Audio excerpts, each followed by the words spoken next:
How's it going, fellow moviegoers out there? Hope everybody's doing well this evening. As you see, it is episode 4 of Real Movie Review. And tonight we are bringing you the 4th movie of the Harry Potter series. Ask people if they do. The Goblet of Fire. And I'm being instructed by Mr. JP here to ask you people if you can hear the fan. I can hear it and it's fucking annoying me. So then turn it off. Okay.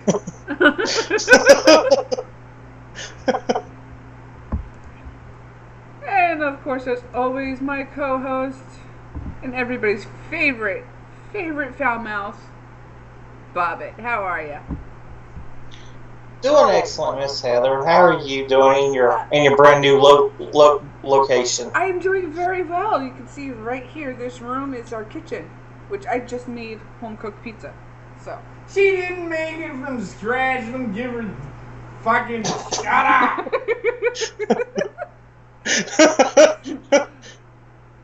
don't mind him. He popped a pill, and now it's really affecting him right now. Anyway, where would you like to start off with this one, Bobbitt? Did you want to start off with the topic that we never really got to? Sure. Which Bobbitt is speaking about with the last episode we had mentioned we would be speaking about old mom and pop places that rented videos, and as well the chains that were around during the 90s. So I mean, there's still stores out there where you can still get your movies, but a majority of actual rental places are just the red box. Yeah, I wanted to talk about this because the place that we've been going, like, we've had 2 movie places. Southern Video, which died out, God, like 95, 96, I think. Mm-hmm. It's been years, and we've always had Video Connection, and unfortunately found out earlier in the month that's going away at the end of the month, and it's sad to see it go because it's been a huge part of my life. Like, I have a bunch of movies that I bought from there, and all I have now is Redbox. Yeah. I mean, even sites like GameFly kind of ruined Blockbuster. Mm-hmm. Yeah, and now GameStop is going away like movie rental places are. Mm-hmm. Again, because of GameFly. Not only that, but freaking Amazon. Mm-hmm. It's just, You got Amazon, you got Target, you got Walmart. Anywhere that has a website that sells video games, they're hurting GameStop. hell, I just got the new Donkey Kong Country today for $45 at Walmart. And that's the other thing. They're cheaper at Walmart or Target than they would be at fucking GameStop unless it's a used game. And even then, you run the risk of it being a scratched up copy that won't work in your device. Right, and all they had to do was price match it with their website, but they allowed me to do it, so. Oh, there you go. So it's interesting and both sad at the same time to see how things have changed in just the last 20 years. Yeah. Did you have any movie places that you grew up with back in New York, Heather? Well, the only place I really had, because it's New York, there isn't really that many mom and pop places. The only place I really had was Blockbuster. But that was always the place that we would get dropped off with our friends in the 90s to go pick out a movie that we would want to see for our sleepovers. Get whatever candy we wanted. And that would be our weekend. I wonder how many times you rented the Rocky Horror Picture Show. I was actually surprised to never ever see it in a Blockbuster. I Really? actually, I, my parents being as free as they were with raising me, they showed me that movie when I was 11 years old. That gives you a little hint into my parents. And basically my dad's only word of warning was, if this movie gets a little too scary for you, I can turn it off. I was like, okay. But you said it was a musical. He was like, you'll see. Okay. And then he wonders why I turned out the way I turned out.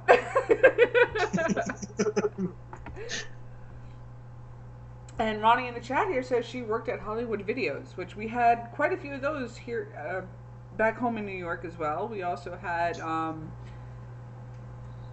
my god, Blockbusters. It was Hollywood Video, and there was another one that was another big competitor with Blockbuster back in the 90s. And I can't remember the name of it right off the top of my head. All I remember is Blockbuster and Hollywood Video. There was a third one, and I think it was mainly a New York branch. But I can't remember it right now, and I'm not going to dwell on it. We're just going to move on from there.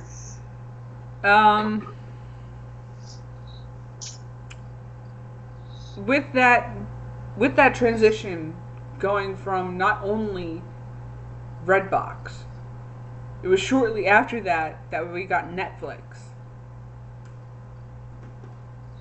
Which is, okay, I don't even have to leave my house, it just streams right to my TV. Or if I wanted the hard copy, I could have the DVD sent to my house.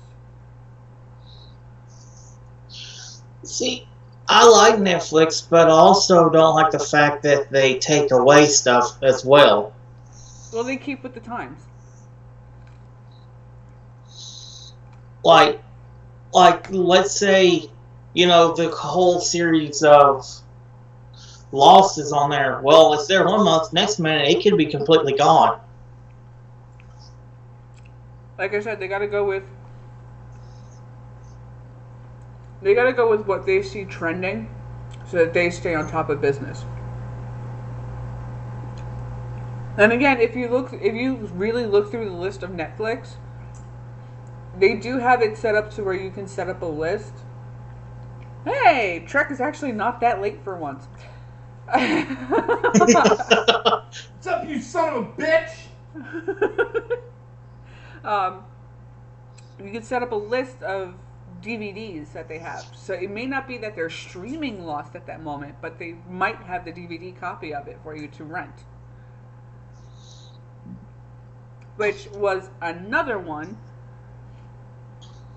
issue, because again, with Blockbuster you had to have it back by the end of the week, or you had to pay a late fee. Whereas with Netflix, you get the DVD, or you can rent it and it's there until you watch it.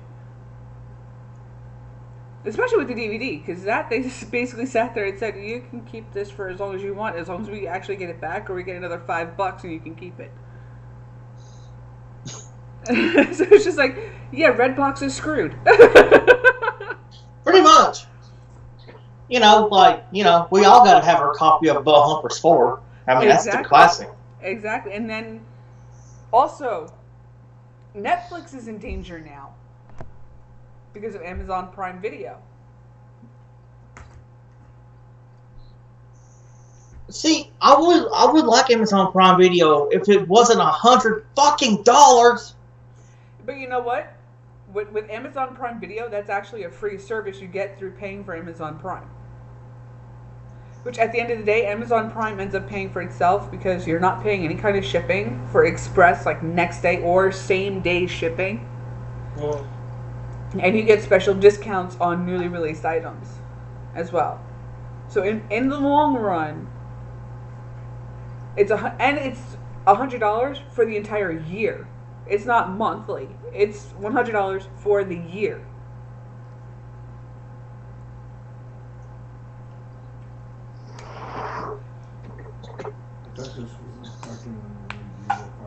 It is. We're getting there. Don't worry. But this is the conversation we wanted to have last time, but we could not do it because of family things happening. But, and to answer your question, Chuckopedia, Redbox, Netflix, they're all in trouble because with Amazon coming out with Fire Stick TV and other inventions like Roku TV and all of that, because Ronnie brought it to my attention that she uses Kodi. On my Fire Stick, I have the free pirated version of Kodi, which gives you everything.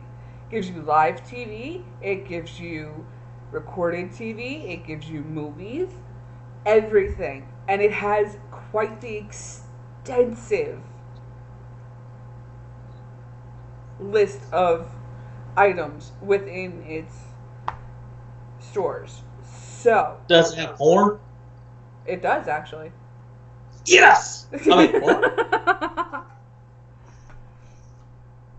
So with that could put Netflix, it could put Hulu, and it could also put Amazon Prime Video out of business.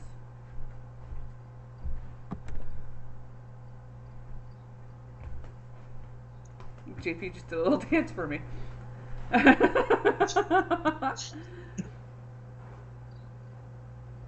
Oh, who cares about Doctor Who, Trey? Jesus. Fuck Doctor Who. He's not a real fucking doctor. Was there anything else you wanted to touch on with this topic, Bobbitt? No, I just wanted to talk about it, just for a short little bit. Mm-hmm.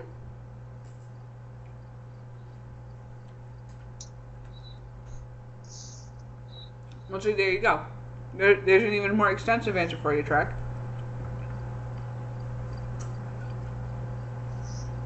Just trying to wash dishes.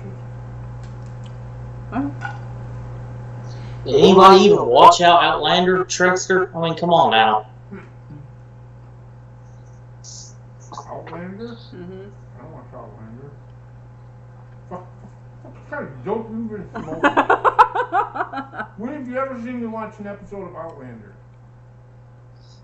No, not recently, but you said you did watch it. I don't even know what fucking Outlander is. Terrarium TV is another one. What's Outlander? What the hell's Terrarium TV? Terrarium TV is another thing like Kodi itself, or like Netflix. It gives you live TV, it gives you recorded TV, it gives you movies, all of it. Oh, it's even got porn? Mm-hmm. Fuck yeah.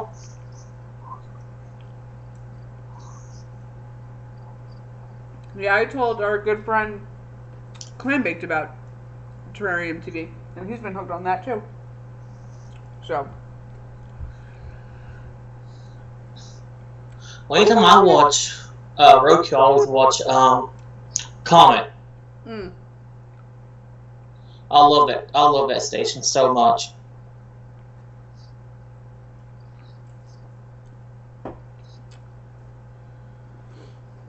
Well, there you go, Bob. And Ronnie's going to send you the info to get the Terrarium TV app. I didn't realize they had all the old dinosaur episodes on it. God damn it, it makes me wish I brought my Fire Stick with me. No, Trexter, Comet is in all... Comet's a channel where they show old sci-fi horror movies and stuff.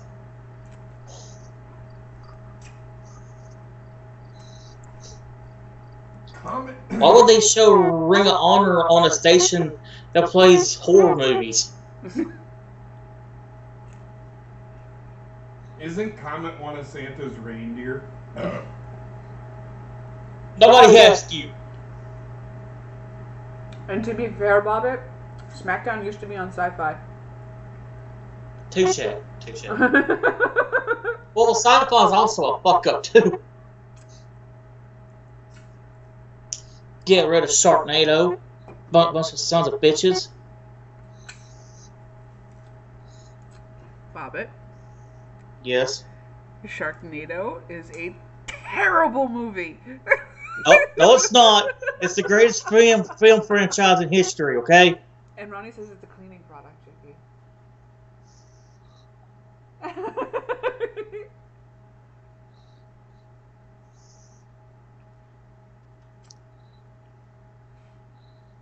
But let's get on to what this episode is all about, and that's movie number 4 of the Harry Potter series, The Goblet of Fire.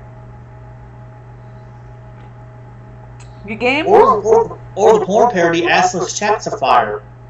That too, yes.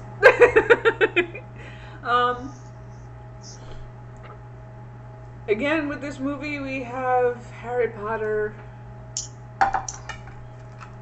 returning to Hogwarts, and there's some trouble already abound. He's having the terrible nightmares, his scar is acting up again, he's talking in his sleep, all of this going on, just through the summer. Just through the summer, this is all happening to him. All leading up to the premonition of Lord Voldemort just might be back. Now, it's also within this movie that we find out there's more than just Hogwarts for wizarding and witchcraft schools. Because we get the Triwizard Tournament.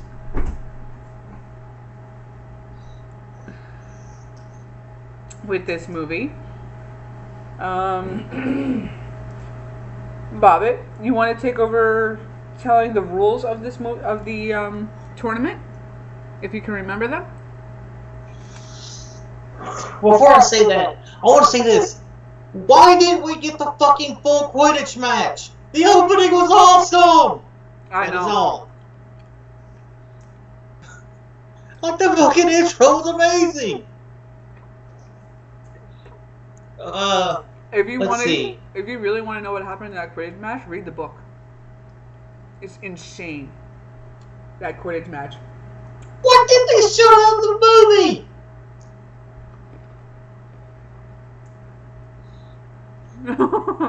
Anyway, went off on a tangent there. That's been plaguing me for the last 10 years, damn it. Mm-hmm. Let's see. Isn't one of the rules like if you get lost in the maze, you die or something like that? No, she's talking about the rules of the goblet itself. To get into the entry form. How to enter, I think. I don't know, I'm gonna shut the fuck up. Heather, you want to help us out here? I was referring to the rules of the goblet, but also the rules of the tournament in and of itself, yes. Fuck, I'm high and I knew that. He's just in dick mode now. Pill must be wearing off. Yeah. But no, one of the things, if you get lost within the maze, you send up a flare with your wand and somebody will come and rescue you from the maze. But the maze is constantly changing itself, so it's very easy to get lost within the maze. What motherfucking licorice and fucking Jesus Aguirre. That's Arcia. Just wait. It's fucking great. But to enter the tournament, you must be at least 17 years old because of how dangerous. Look. Fucking licorice thinking on his helmet. That's so great. Derail. Just a little bit. You need to be 17 because of how dangerous all of the quests within the tournament are. There are 3 major challenges, which in the book we find out the first one is dragons. The second one is mermaids, and then the third is the maze. What I found very endearing of this movie is Hagrid finds love. Or does he? He does. Oh yeah, he does, doesn't he? Yes, he finds himself a gigantic woman. Her name is Gigantor. No, it's not. I can't pronounce her name to save my life. Even while reading the book, it's just like, yeah, the all-girls school. That girl. That one. Her. She's French, so they called her Fifi. Fifi Louise.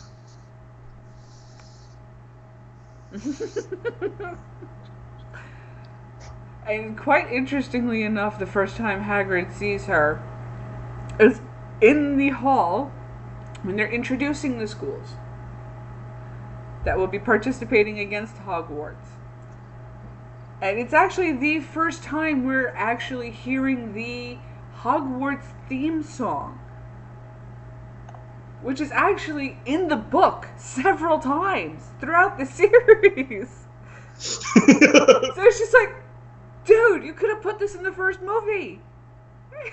It would have made sense. But no, you wait till the fourth movie. It's just like, why? But, of course, it's Hollywood. They have their own way of fucking things up, so. Oh, yeah. He's actually sitting at the table as she comes in. The girls are announced, and she turns to Professor Dumbledore saying that the horses used to bring her and her girls that will be participating in the tournament to the school only drink the finest brandy. And that's when Dumbledore tells her that Hagrid is our finest gamekeeper and there's no problem, he has already taken care of it. And the camera goes over to Hagrid and he's trying to eat his food while looking very dapper and all of such, while giving her big doe eyes at the same time. And poor little Professor Flitwick, he gets his hand stabbed by a fork.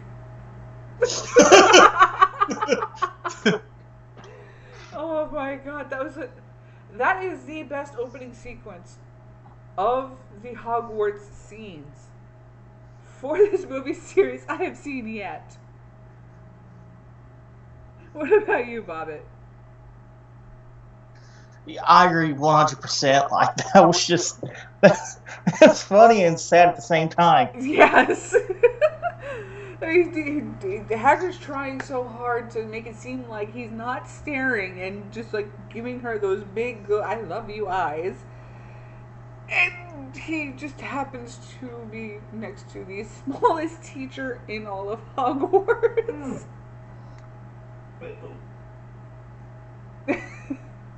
Are you stuck again? Yes. At least this time he's stuck in his chair. Oh shit.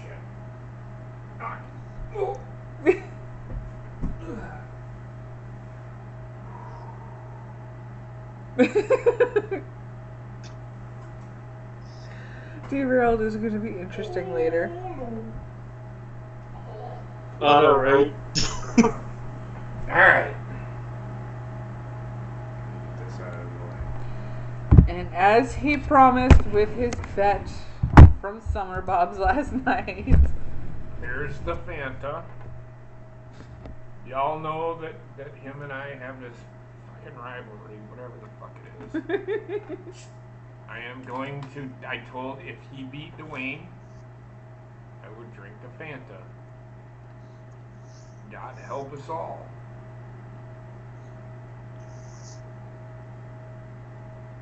I mean, it was a burial.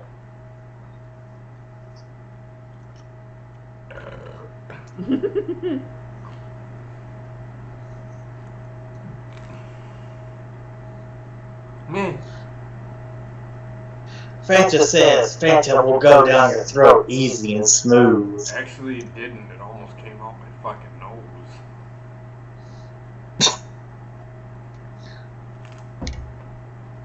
There you go. You want to address that? Sure. Alright. There you go. There, I did my Fanta. Have a good rest of your show. I see he's tried to derail it the whole night. Why do I keep doing this? I don't know. Sorry. He reclined in his chair, so he's going to end up falling asleep very soon. But, from here, we find out that not only is there an all-girls school, there's an all-boys school as well. And from here, we get a special surprise. Because we get to see a repeat character from the very beginning of the movie.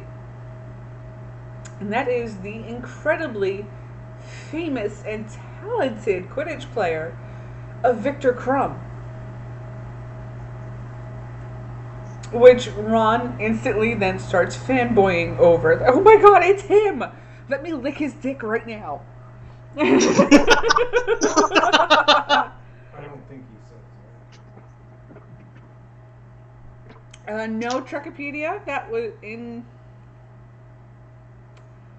was Ron talking in his sleep, and it was later on in the series asking for Hermione. Great job, Trex. You failed it. Damn, failed. That's when Ron gets fucking hurt. Yes. In Azkaban.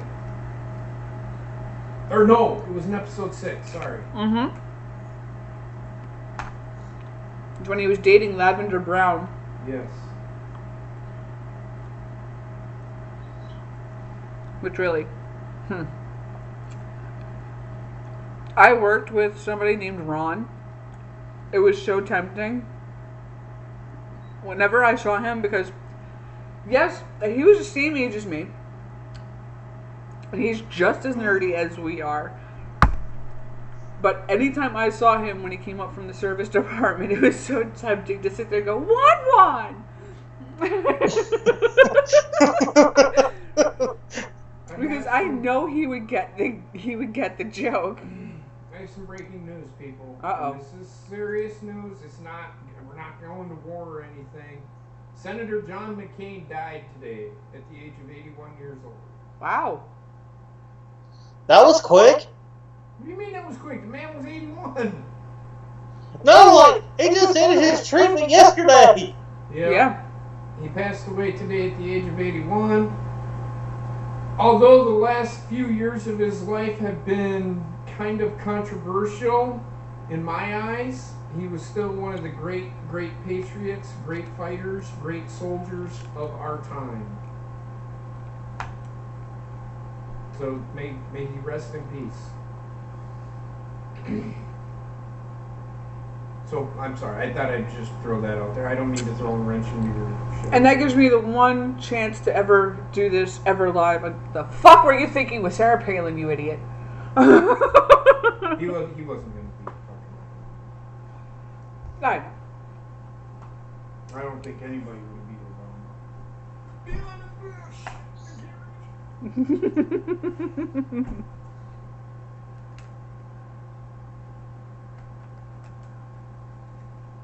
But yeah.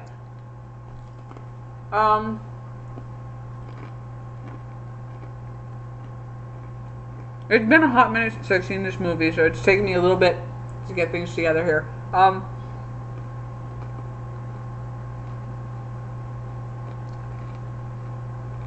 Bobbitt. Yes, Miss Heather. What are some of the points of this movie that stuck out for you? Oh, mainly that maze, like that. Like I liked how it changed as it went along. Mm-hmm. Like it wasn't the same maze twice. Made it more interesting and complicated. Yeah. And another thing was that it was that part of the water. It was something that had to do with that water. The Mermaid Challenge. Yes. I agree with Trek. Mad-Eye Moody, best character of this movie.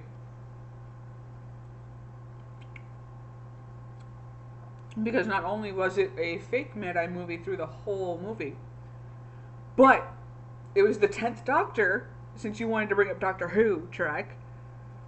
It was the 10th Doctor who played the one who was pretending to be Mad-Eye Moody. And was also the Minister of Magic's son.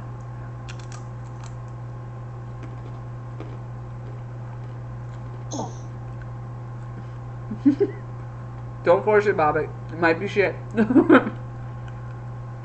be alright. Um, I'll just have to say, Heather, I have a brown pants alert. exactly, Trekopedia. Let's talk about the 3 different challenges here in of themselves. You want to add Trexter to the call since Yeah, he we knows might a as lot? well. Yeah, go ahead. All right. Ooh. There we go. Bars. JP's hard to kite at the moment. What? We found out that the first challenge is dragons through the help of Hagrid. Mm-hmm. Which actually we would have gotten a bigger hint because we all know Ron's brother Charlie is a dragon researcher in Romania. And Ron mentions that his family's vacation was cut short because Charlie was actually coming to visit them. Charlie was going to be in the area. So that for me, that was the hint, like, wait, what's going on here? As I was reading the book. So with that, we find out that there are probably the 4 most vicious dragon species you could find within the wizarding world. Yep. Now, at this time, we're also just finding out that it's only supposed to be 3 people competing for the Tri-Wizard Tournament Cup.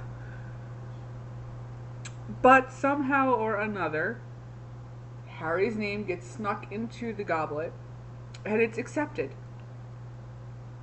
And he's spit out as competitor number 4. Now, it's also at this time that we get our first in-depth look at our first cringeworthy character of this movie that is really not that great, that big of a role, but is huge of a role at the same time. That's when we first meet Rita Skeeter. Oh, fuck! I forgot about that. You had to know I was going to go there, Bobbitt. Come on. Jesus fucking Christ. Just like any paparazzo out there, she is the press for the Daily Prophet in the gossip columns. She makes an appearance in this movie, finally. We hear her stories written all over the place. We've seen her stories in the Daily Prophet. And we finally get to see her face to face. Now, I will say this. The woman they had play her within the movie was very close to how they described her in the books. However, in the movies, compared to my imagination, she was definitely more pretty in the movie. But of course, you have the slimeball features behind her because she is a reporter and she has to do what she has to do to keep her readers interested. So with that, we have Harry Potter, a boy of 12, who's actually 14, who's still very upset and brooding over his parents' death, and you have other such problems and rumors escalating through the Daily Prophet, such as he and Hermione are dating. We all know this is not true. Hey, Yeah. Question. I thought it was year 4. He was in year 4. Yes. And he wasn't 12. He was... 14, but she wrote that he was 12. Oh, okay. I see. I'm like, Yes. what are you talking about? You sure you watched this fucking movie? Yes. And finally, we have Trekopedia on the call. Can we hear you this time, my friend? Nope. I'm guessing not. Dumbass. Oh boy. We are trying desperately to teach Trekipedia how to use his new headset, and apparently it does not want to work with him properly. It's not his headset. If he has his phone or whatever he's using on mute, I don't think he does half the time. I think it just ends up being muted because his headphones doesn't connect you properly. have to put your fucking headphones in first.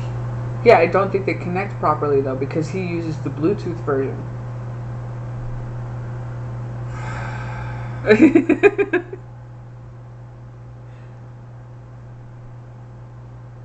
But we're definitely trying to get Trekipedia in here so we can get his point of view as about what these movies. Why? It's just gonna shit on the fucking movie.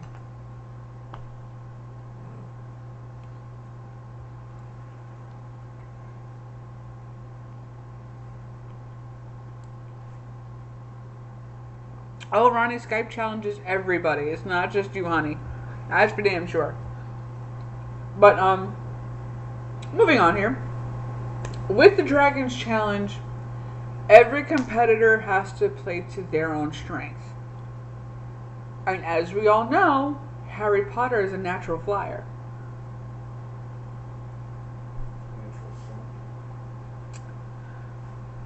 So, with that being said, we hear and listen to the other three competitors fighting their way through to get their golden egg, which holds the clue for the next challenge.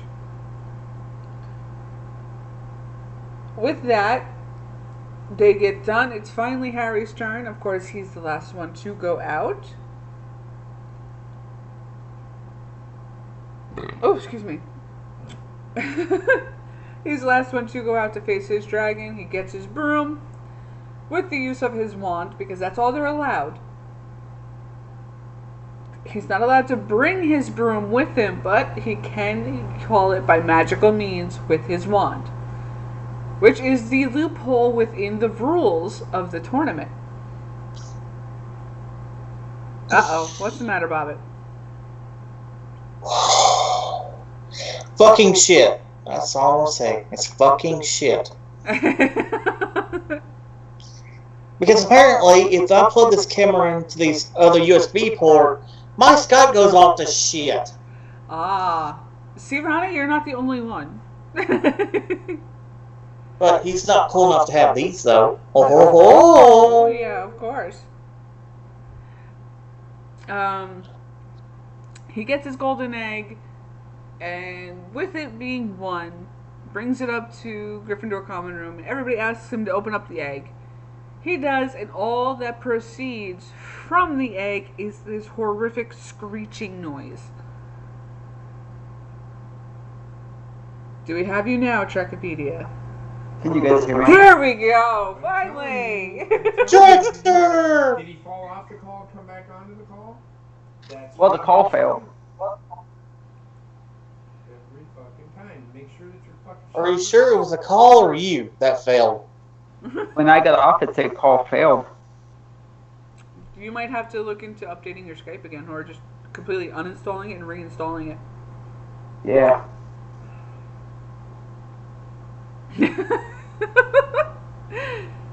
Well, apparently you are the flasher now, Trekipedia, not just the flash.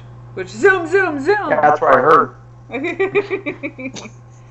So what are some of the favorite points that stick out for you, Trek, of this rendition of Harry Potter? My ball's your chin! Well, there's Stay Peach crying out for Jade Silent Bob Strike Back Part 2. Exactly.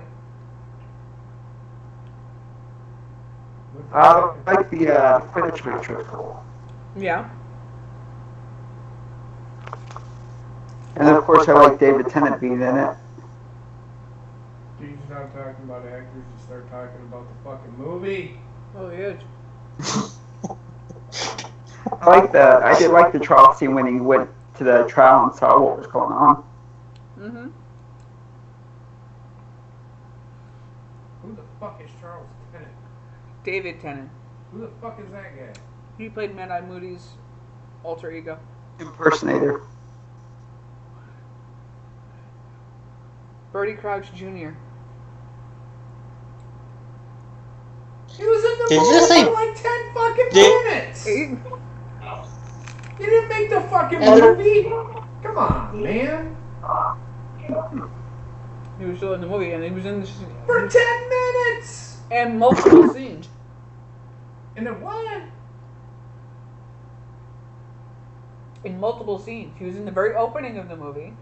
He was in every dream sequence that they showed of Harry Potter having the dream of the opening of the movie. He walked around doing this. The fucking. He was in Dumbledore's memory, Fucking sucks. and he was in the very end of the movie. Give me a break. Give me that shit. He didn't make the movie. That's all I'm saying.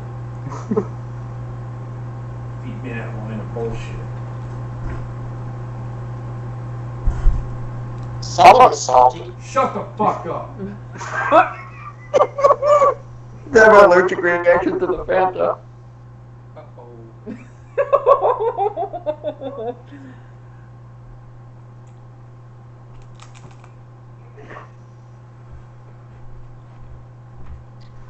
Heather, I really thought that you said Burnt Jr. I'm like, what the fuck? No. I said Barty Crouch Jr.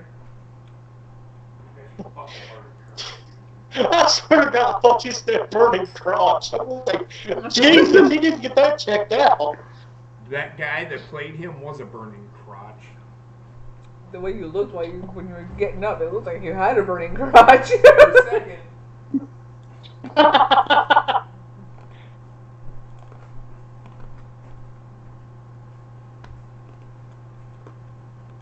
Well, he's got himself a beer and he's going to get him a pill. Oh, it's gonna be fun, folks. Anyway. We move on. Here goes Daddy. Ah! Oh, no, Robbie. That would actually sound about right there, Ronnie.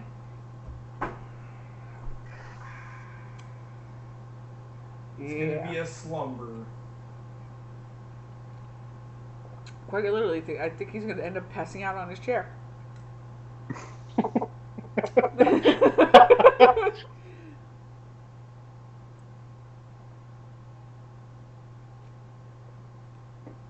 But we move on to the next day in the movie here. And Harry still has not figured out how to find out the next clue. Until Cedric pulls him aside and tells him that there's a certain bathroom on the 3rd floor is a great place for a bubble bath. Because it has a nice deep bath, pool-like bath. It's also at this point in this movie that a favorite ghost of ours finally makes an appearance. And we get Moaning Myrtle. Yay! Seeing her as the horny adolescent teenager that most teenagers are, flirting with Harry, trying to sneak a peek. It's like, you're a ghost, you could just go under the water. But, whatever. We know how she got her name, right? Yes. She was moaning when she died. Yes.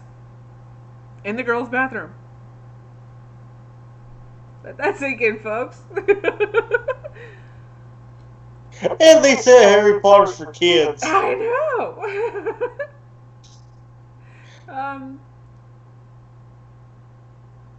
From there, she basically tells Harry, take it under the water.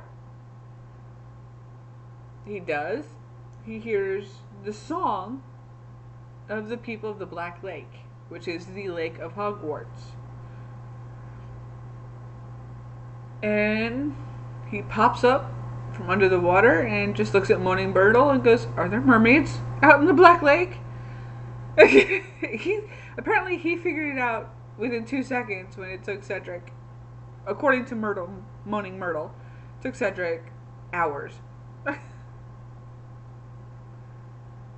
Well, to be fair, all thing he had to do was smell, and he smelled fish. And he was like, hey, look, mermaids. So, finding out he has to be under the water for an hour to go and save something that is very, very precious and dear to him, which is the only hint he gets from the mermaids. He now has to figure out, how the fuck am I going to breathe underwater? Because we all know he's not Aquaman. Aquaman doesn't exist in the Harry Potter world. As I said, we all know he's not Aquaman. Well, he could have hired Jason Momoa to do it. This is true. He could have. He did play a werewolf. And Heather would have been a happy Heather. What was that, Bobbitt? And you would have been a happy Heather. Yeah, I would have. But, honestly, he would have been better than Greymane, but whatever. We're not going there. We finally get closer and closer to it. Hermione's even helping, and things are going crazy. Mad-Eye Moody stumbles into the library where they're doing their research and promptly tells Ron and Hermione that Professor McGonagall would like to see them. That's the last time we see either one of these two all throughout this sequence. Because then we get... Agreed, Ronnie. Then we get Mad-Eye Moody telling Neville Longbottom to help out Harry. Harry mentions a random plant that can help him breathe underwater, and Neville goes, well, I don't know about that one. Gillyweed. But there is this gillyweed that can help you, is supposed to help you breathe underwater for at least an hour. And that's when the light bulb goes off on above Harry's head, and it's just like, wait a second, you actually know this? So come the next day, we're down by the lake with the very, very extravagantly set up scaffolding system. Okay. And Harry finally has his hands on some gillyweed. He eats it, and it basically turns him into Aquaman. Gives him gills, turns his feet into fins, and he develops webbed fingers. Which Aquaman does that? Mm-hmm. What the fuck was that? That was JP starting to argue. But then he changed his mind. And from there, he swims down, gets through the seaweed, which is full of pygmy people. Underwater pygmy people, which are not the mermaids. And finds out that the most precious item he needs to rescue is his dear friend Ron. Which they've all, because you have Ron, you have Hermione, you have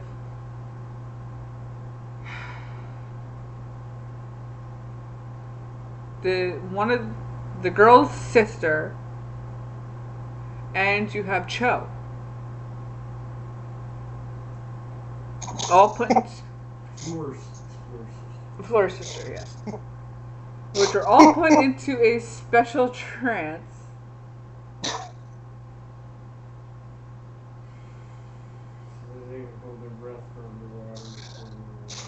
Right. Well, they're basically in stasis. I'm sorry, Heather. I really thought you said chode. I was dying. I know. That's why I was trying to move on. She did say chode. No, I said cho. She just burped!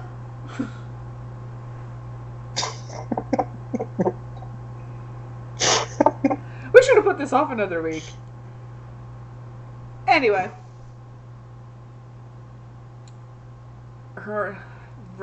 Harry saves Ron, goes to save Hermione, but that's when the mermaids show up and stop him, telling, no, you only get one.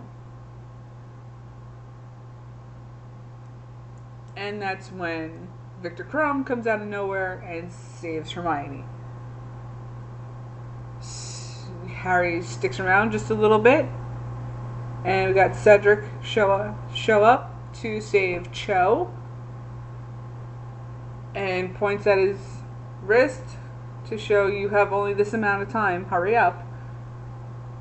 But Harry cannot leave Flora's sister, because he's that kind of guy.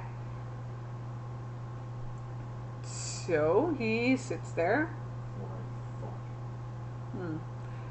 He sits there, grabs his wand, sets her free, and starts bringing the two of them up. And at this point, the gillyweed is starting to wear off. And then he also gets attacked by the pygmy mermaids, we'll call them. And from that, he sends both Ron and Flora's sister up to the surface while he fights them off, and is just barely able to escape underwater tragedy by using his wand to get him rocketing himself to the surface. Didn't he use some sort of charm to Yep. Okay. And with that, we have Dumbledore call all the judges for consult, and he ends up winning second place in this event. Which is this is the first time we hear anything about there being places to be placed in. Didn't he get extra points for doing something as well? He got extra points for doing a good deed. He should have used Chode. I think he got extra points for doing a good deed or something. Something like that, yeah. But, so with that, we now come to the part where they find out, oh, there's also going to be their first boy-girl dance. For the Triwizard Tournament Gala. And we get Professor McGonagall teaching them how to dance. Did you say the Triwizard? Triwizard. We're going to try and get through this fast, because apparently I can't do a show without somebody interrupting one way or another. I was asking.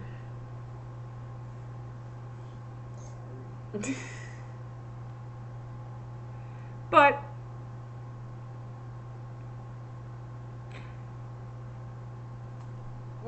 we sit there and follow them around the school for a while, because they're getting a little break from the tournament.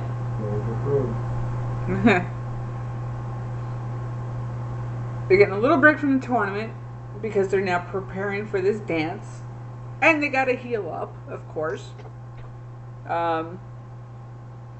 Harry tries and tries and tries and tries and tries and tries to get a date for this dance, and turns out his crush, the Scottish Asian Cho, has already been asked to the dance. And we find out when we get to the dance that she was asked by who? Either of you remember? I don't. Trickster, do you? No, it's been a while. Cedric Diggory. There we go. Cedric Diggory. Jesus Christ, I'm fucking high as shit now.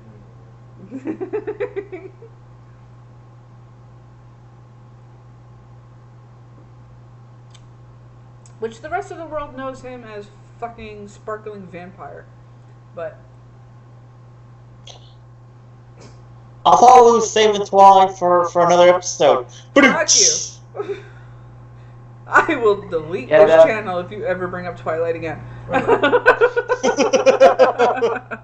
You will be deleted. So we get to Ron has a traumatic experience trying to ask one of the girls from the all-girls school out to the dance, and my God, did he fail miserably? Fucking yelled at him. Yes. It's like, will you go out with me? That's exactly what he did, and it was just it was tragic. It was tragic, but also sparks the idea for Harry to ask Pavarti and her twin sister. Davarti. It's with a P in the book. Yeah, Pavarti and Davarti. They say yes because, of course, they want to be seen with the magical boy of the year. And so we get to the dance finally. And Ron is basically disheveled. He's dumbfounded as well once he sees Hermione. And the fact that she is with Victor Crumb. So it's quite interesting, the little action that happens there. It kind of sits there and sets up the story between her and Ron to be dating within the future movies. But we're still wanting it to be Harry and Hermione. Because it makes more sense.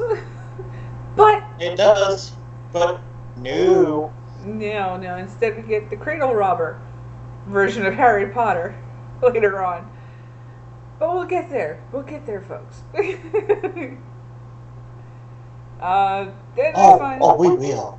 Fucking Easter eggs. Uh-huh.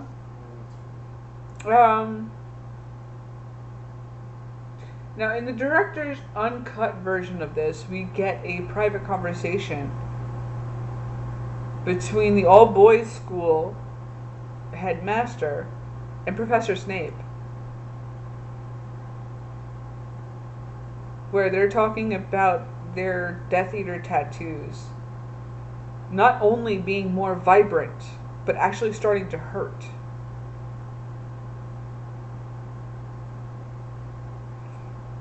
Which, this was a scene even in the book. And basically, Harry hears this conversation. And it starts ticking off things in his brain. And that's when we get another nightmare from him, involving, again, the death of the lighthouse keeper. Oh, how you doing, D-Wells? No problem. You don't have to apologize for being late. We're fired! At least you're not the champion who's an idiot in a skin-tight Flash costume. There you go.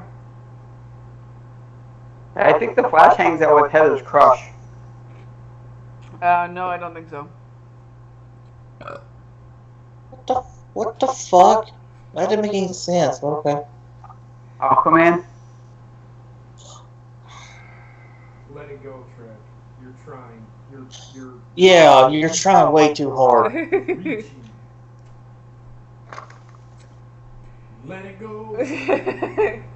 But from here, we now then get on to the final challenge, and this is probably the challenge that actually makes us feel like in the pit of our stomachs that this is going to be the most tragic thing because of how things are set up. We finally get to the maze.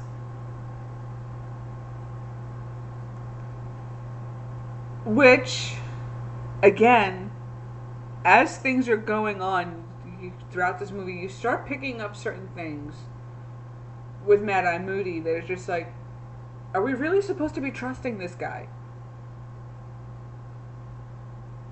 I mean, at least I got that feeling. How about you, Bobbitt?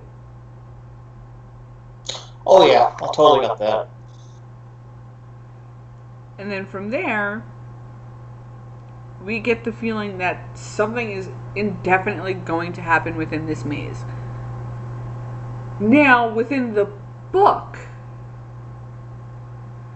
there were supposed to be 3 separate trials within this just this maze alone.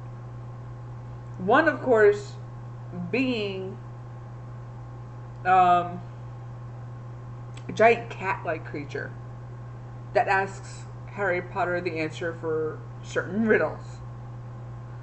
I think it was 2 or 3 riddles he had to answer, and he had to get at least 2 correct. This is from the book, not the movie. They didn't put this in the movie, which I felt they should have. But it's Hollywood. I believe he had to get at least 2 of the riddles correct in order to move on to the other part of the maze. Within the movie, we get a very scared Fleur who ends up getting almost eaten by the bush of the maze, and a bewitched Victor Crumb who's trying to fight a duel with Cedric within the maze. And finally, as the maze is changing itself with their every move, so that this way it not only keeps them on their toes, that they cannot find their way back. They have to move forward within the maze. We finally get it down to just Harry and Cedric being the only 2 that can see the final object of the desire, the Triwizard Cup. Now, it's at this point, even though we can see that, yes, this is going to be the end of it for them, it still doesn't feel right. And from there, they run to the cup, they get on top of it, but before either one of them touches it, Cedric sits there and tells Harry to take it. And Harry sits there and goes, no, you take it. And then Cedric says, fine, we'll take it together on 3. They both grab it at the same time, and it turns out, as we found out in the very beginning of this movie, a new traveling spell, a port key. And we have a donation.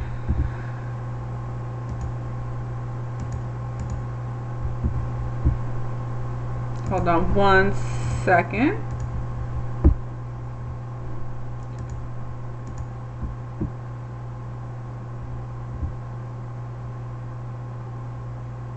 I will say this, there was no delay between that. It popped up in XSplit, and it popped up on YouTube at the same exact time. I know, I like that. Sorry, folks.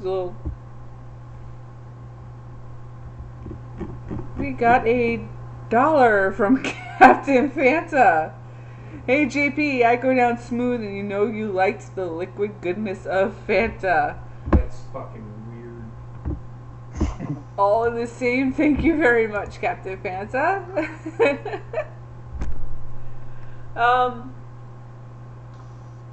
They both grab the port key, which is also the Triwizard Cup, and they get transported off and away. Now, they don't show where they are exactly at first,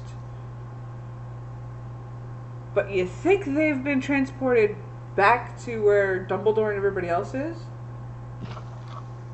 No. They've been transported all the way to a very special cemetery. The cemetery has been mentioned several times throughout the books. So, for those who have read the books, you know what cemetery I'm talking about. Cedric is looking at the Triwizard Tournament Cup, and he's amazed and astounded, and he's like, of course,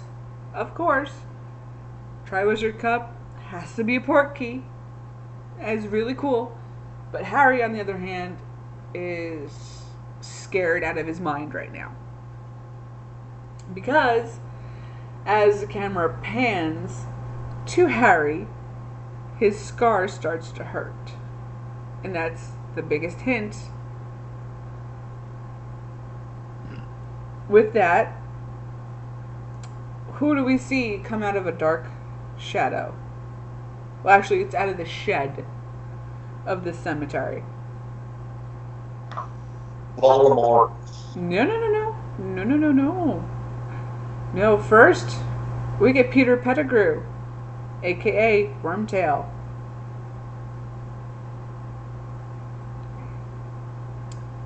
Carrying something that we don't know what it is. But we know that Harry Potter is in a lot of pain because of his scar, so Voldemort's got to be close. We know that. Peter Pettigrew sits there and goes on to perform a spell, getting a potion together, which requires the bones of his father, the hand of a servant, and the blood of his enemy as the final stages for this potion. Harry gets trapped within the very structure, the Grim Reaper statue of Voldemort's father's grave, in which, conveniently placed on the top of just where the nameplate is, Tom Riddle's father's bones. Of course, gotta make it too easy. So, Wormtail puts the bones in the potion, cuts off his hand, slices open Harry's arm just a little bit to get 3 drops of blood, and dumps in this baby-like figure. And the next thing you know, giant puff of green smoke, and appears Voldemort. He's alive again, folks. He's alive again. Oh, boy. And in color. Ah, true. And without a nose. He must have talked to Michael Jackson's surgeon.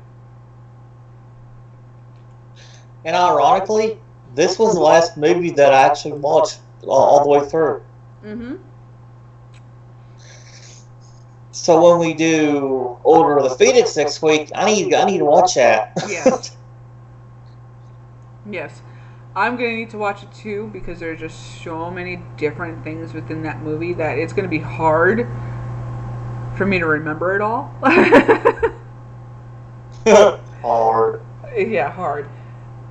But once he is reemerged, he has his own wand again.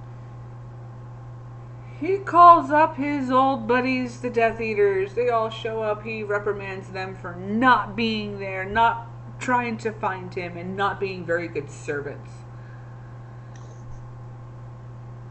And, well, at the end of the day, he and Harry are finally face to face. They have a duel. They have words amongst each other, and then Cedric gets involved and ends up being killed without even a second thought from Voldemort. He just sits there, flicks the wand, and he's dead. No care in the world whatsoever. So that's the kind of monster Voldemort is, as we all knew.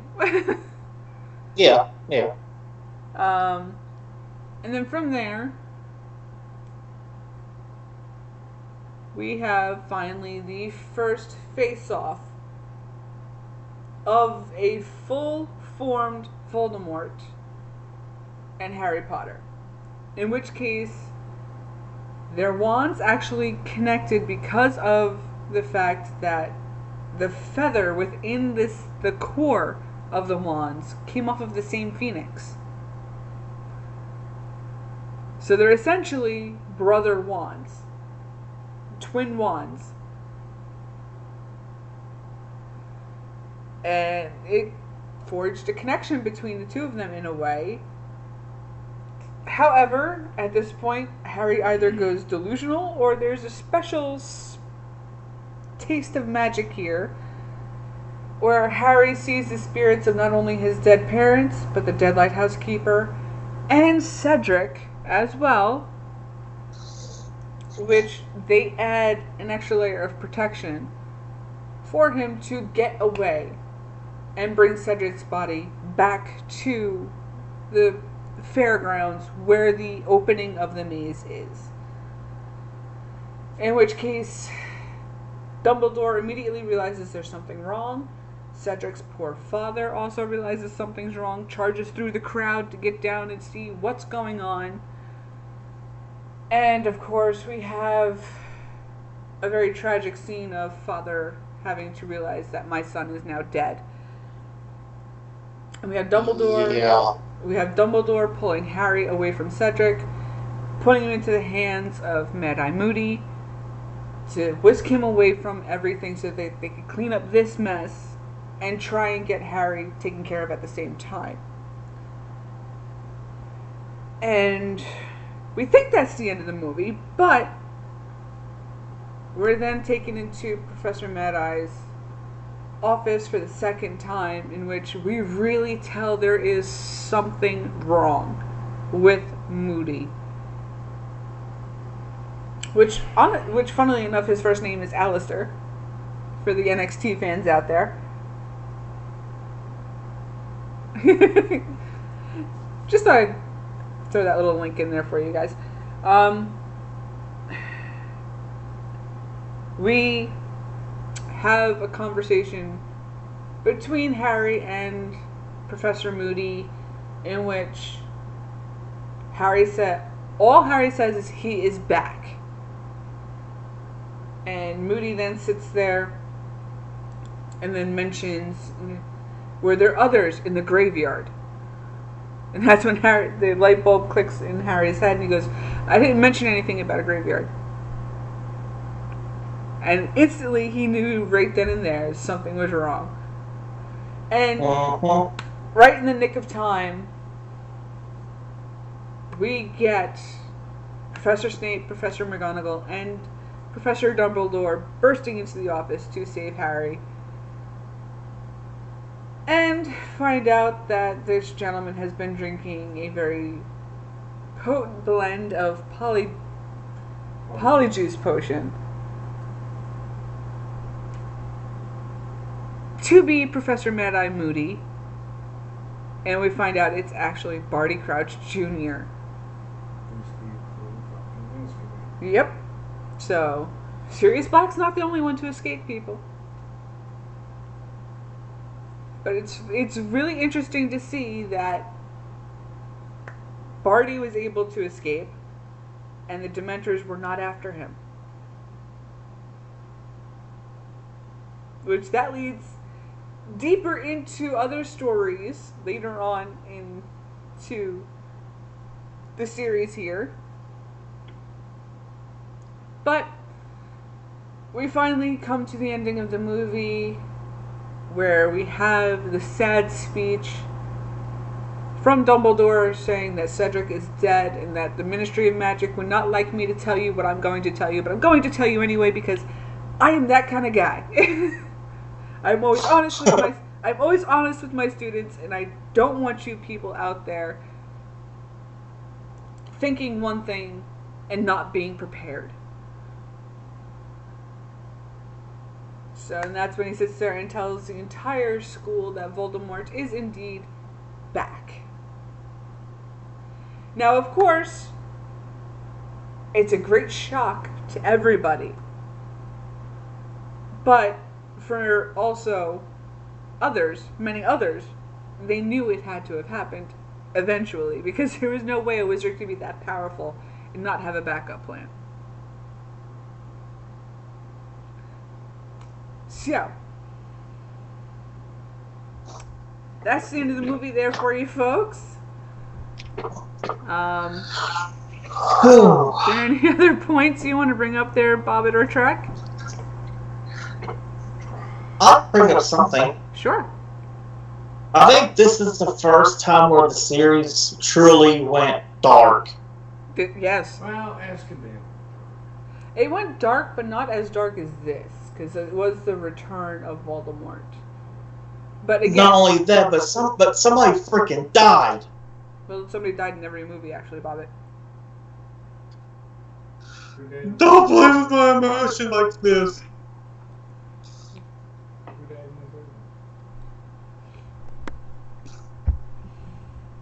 don't remember. I gotta rewatch it. I reread the book too, but well, thank you very much, Ronnie. She said she's been liking our reviews and take on the Harry Potter movie saga. I'm high. I know. And you're gonna be drunk soon, too. After we're done with this, there's something I'd like for us to do, Heather. Okay, so once we do the wrap up here, I mean, Trek, was there anything you wanted to add? Shut up. This is Michael Gambon's second movie as Dumbledore. He really owned it, this one. That he did, yes. I mean, I remember, I think it was on Facebook, right after the last movie was released. I know it is, Ronnie, but a lot of the times it doesn't make sense why they would put one thing in over another thing when it comes to books versus movies. Oh, because it's Hollywood and they want to fucking glorify something. Right. However, some of the things they leave out is more detrimental to the story. But that's neither here nor there. I saw a picture on Facebook right after the very last movie was released. And it was basically every scene of the entire movie put into like a bar, and just all of them lined up together. You just see it go light, dark, light. It's just like you follow that line through the story. It's just like it just gets increasingly darker, darker, darker, darker, and it's just pitch black right before the end, and then it's pure white. It's just like this perfectly explains the darkness and the depth of this story, even in just movie form. Mm-hmm. So with that being said, I think we're going to end it here. I've been talking for over an hour, I think it is now. Fucking piss. Fucking racehorse and shit. So it's been fun bringing this back for you guys, and we will be back again next week for sure for the 5th movie. So definitely come check us out again. Hopefully everybody will be together this time on time so we can get everybody's opinion all at once. Everybody have a great night. Foulmouth Nation is live, so definitely once we're done here, go check out them over there at the Foulmouth Nation. I just got the alert for it, so he's live right now, folks. And there's Chubby Yoshi for you guys. Have a great night, and we'll see you next week. See you, my kumquats.